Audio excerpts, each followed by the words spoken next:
आज पद्मिनी एकादशी है, पुरुषोत्तम मास की। हम इस एकादशी का महात्म्य का श्रवण करें। पद्मिनी एकादशी।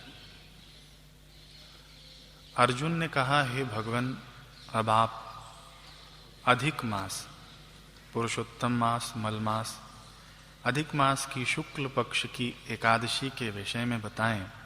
उसका नाम क्या है तथा व्रत की विधि क्या है, इसमें किस देवता की पूजा की जाती है और इसके व्रत से क्या फल मिलता है। श्री कृष्ण बोले, हे पार्थ, अधिक मास की एकादशी अनेक पुण्यों को देने वाली है। उसका नाम पद्मिनी है। इस एकादशी के व्रत से मनुष्य विष्णु लोक को जाता है। यह अनेक पापों को नष्ट करने वाली तथा मुक्ति और भक्ति प्रदान करने वाली है। इसके फल व गुणों को ध्यान पूर्वक सुनो। दशमी के दिन व्रत शुरू करना चाहिए।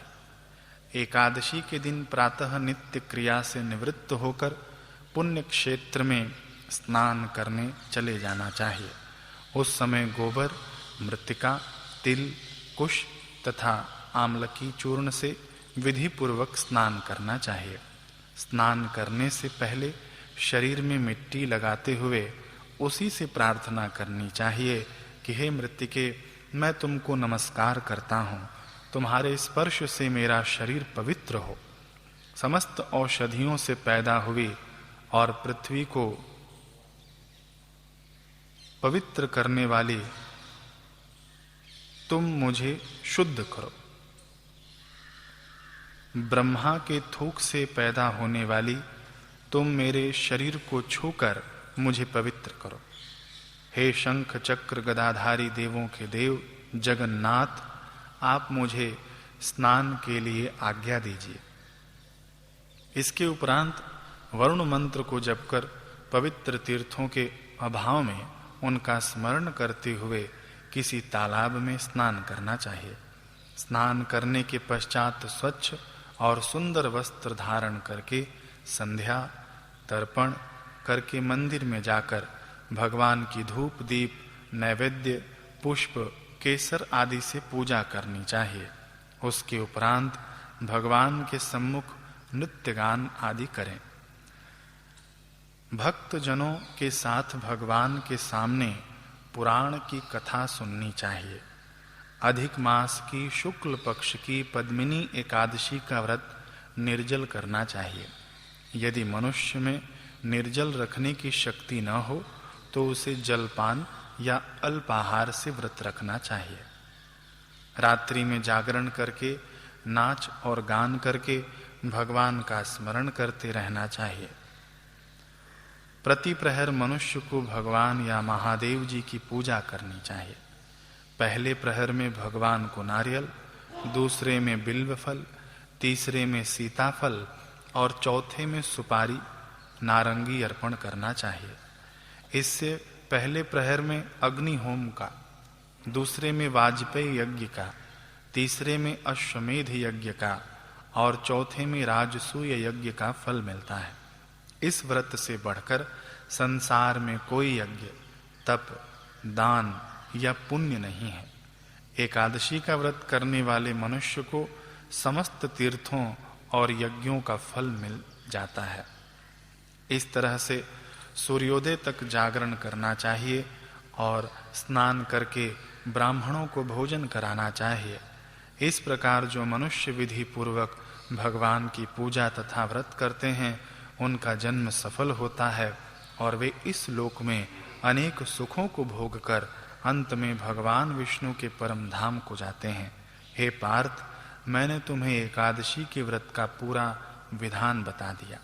अब जो पद्मिनी एकादशी का भक्ति पूर्वक व्रत कर चुके हैं, उनकी कथा कहता हूं, ध्यान पूर्वक सुनो।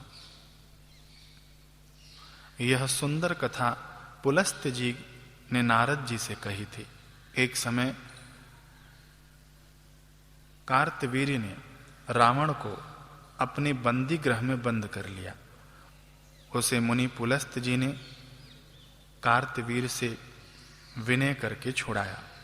इस घटना को सुनकर नारद जी ने पुलस्त्य जी से पूछा कि हे महाराज, उस मायावी रावण को, जिसने समस्त देवताओं सहित इंद्र को जीत लिया, कार्तवीर्य ने किस प्रकार जीता, सो आप मुझे समझाइए। इस पर पुलस्त जी बोले, हे नारद जी, पहले कृतवीर्य नामक एक राजा राज्य करता था। उस राजा को 100 स्त्रियां थीं। उसमें से किसी को भी राज्यभार संभालने वाला योग्य पुत्र नहीं था। तब राजा ने आदर पूर्वक पंडितों को बुलवाया और पुत्र की प्राप्ति के लिए यज्ञ किए, परंतु सब असफल रहे। जिस प्रकार दुखी मनुष्य को भोग नीरस मालूम पड़ते हैं, उसी प्रकार उसको भी अपना राज्य पुत्र बिना दुखमय प्रतीत होता था। अंत में वह तप के द्वारा ही सिद्धियों को प्राप्त जानकर तपस्या करने के लिए वन को चला गया। उसकी स्त्री हरिश्चंद्र की पुत्री प्रमदा थी। उसकी स्त्री भी वस्त्रालंकारों को त्याग कर अपने पति के साथ गंधमादन पर्वत पर चली गई। उस स्थान पर इन लोगों ने 10,000 वर्ष तक तपस्या की, परंतु सिद्धि प्राप्त न हो सकी। राजा के शरीर में केवल हड्डियां रह गईं। यह देखकर प्रमदा ने विनय सहित महासती अनुसुईया से पूछा कि मेरे पतिदेव को तपस्या करते हुए 10,000 वर्ष बीत गए, परंतु अभी तक भगवान प्रसन्न नहीं हुए हैं, जिससे मुझे पुत्र प्राप्त हो, इसका क्या कारण है?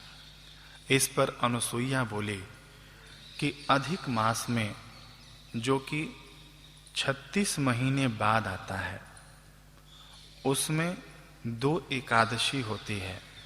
इसमें शुक्ल पक्ष की एकादशी का नाम पद्मिनी और कृष्ण पक्ष की एकादशी का नाम परमा है।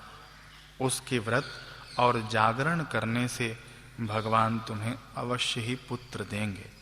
इसके पश्चात अनुसुईया जी ने व्रत की विधि बतलाई। रानी ने अनुसुईया की बतलाई विधि के अनुसार एकादशी का व्रत और रात्रि में जागरण किया। इससे भगवान विष्णु उस पर बहुत प्रसन्न हुए और वरदान मांगने के लिए कहा। रानी ने कहा, आप यह वरदान मेरे पति को दीजिए। प्रमदा का वचन सुनकर भगवान विष्णु बोले, हे प्रमदे, मलमास मुझे बहुत प्रिय है, उसमें भी एकादशी तिथि मुझे सबसे अधिक प्रिय है। इस एकादशी का व्रत तथा रात्रि जागरण तुमने विधि पूर्वक किया, इसलिए मैं तुम पर अत्यंत प्रसन्न हूं। इतना कहकर भगवान विष्णु राजा से बोले, हे राजेंद्र, तुम अपनी इच्छा के अनुसार वर मांगो, क्योंकि तुम्हारी स्त्री ने मुझको प्रसन्न किया है। भगवान की मधुर वाणी सुनकर राजा बोला, हे भगवान, आप मुझे सबसे श्रेष्ठ, सबके द्वारा पूजित तथा आपके अतिरिक्त देव, दानव, मनुष्य आदि से अजेय उत्तम पुत्र दीजिए। भगवान तथास्तु कहकर अंतर्ध्यान हो गए। उसके बाद वे दोनों अपने राज्य को वापस आ गए। उन्हीं के यहाँ कार्तवीर्य उत्पन्न हुए थे। वे भगवान के अतिरिक्त सबसे अजेय थे। इन्होंने रावण को जीत लिया था। यह सब पद्मिनी के व्रत का प्रभाव था। इतना कहकर पुलस्त जी वहां से चले गए।